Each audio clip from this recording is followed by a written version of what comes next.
السلام علیکم ورحمۃ اللہ وبرکاتہ۔ اعوذ باللہ من الشیطان الرجیم، بسم اللہ الرحمن الرحیم۔ نورانی قاعدہ، صحیح طور پر قرآن شریف سیکھنے سکھانے والوں اور خصوصاً چھوٹے بچوں کے لیے خاص ایک بہترین تحفہ ہے۔ انشاءاللہ یہ ارادہ کیا ہوں کہ ہر دن ایک ایک سبق بچوں کا جو بچے سمجھ سکتے ہیں اس انداز میں آڈیو بنا کر ڈالیں ویڈیو کے شکل میں، تاکہ بچے آسانی کے ساتھ اسے دیکھ کر برابر پڑھ سکیں اور سمجھ سکیں۔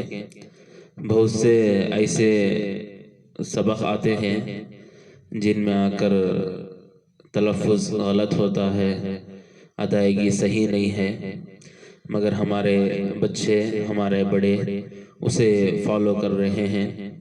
اگر اس انداز میں اگر پڑھا جائے تو قرآن کا پڑھنا صحیح نہیں ہے۔ جیسے کہ میں ایک دوسرا سنا تھا کہ اس میں آ کر مجہول آواز سے پڑھے جاتے ہیں، مگر قرآن ایک ایسا چیز ہے کہ اس میں آ کر مجہول نہیں ہے، معروف ہے۔ انشاءاللہ ہم اسے پوری مکمل صحیح طریقے پر پڑھنے کی کوشش کریں گے، اور دعا ہے کہ اللہ تعالی ہمارے اس فکر کو قبول فرمائے۔ تلاوت کے دو اہم آداب۔ پڑھنے والا دل میں یہ خیال کرے کہ اللہ تعالیٰ نے حکم دیا ہے،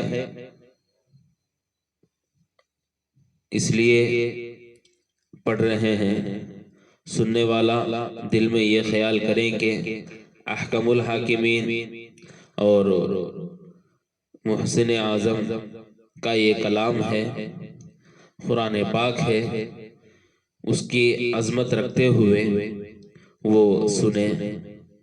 اور تلاوت کے تین اہم فائدے یہ ہیں: دل کا زنگ دور ہوتا ہے، اللہ تعالیٰ کی محبت میں ترقی ہوتی ہے، ہر حرف پر 10 نیکیاں ملتی ہیں، بلا سمجھے ہو یا سمجھے بغیر سمجھ کر پڑھ رہے ہو تو بھی الحمدللہ اللہ کا یہ بہت بڑا مہربان ہے کہ ہر حرف پر 10 نیکیاں لکھی گئی ہے۔ بلا تاخیر میں سبق شروع کرتا ہوں۔ اعوذ باللہ من الشیطان الرجیم، بسم اللہ الرحمن الرحیم۔ رب اشرح لی صدری ویسر لی امری واحلل عقدۃ من لسانی یفقہوا قولی۔ رب یسر ولا تعسر وتمم بالخیر وبک نستعین یا فتاح رب زدنی علما۔ تختی نمبر 1، مفردات: الف، با، تا، ثا،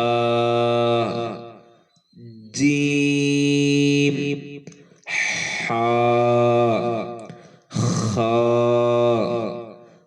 دال، ذال، را، زا، سین، شین، صاد، ضاد، طا، ظا، عین، غین، فا،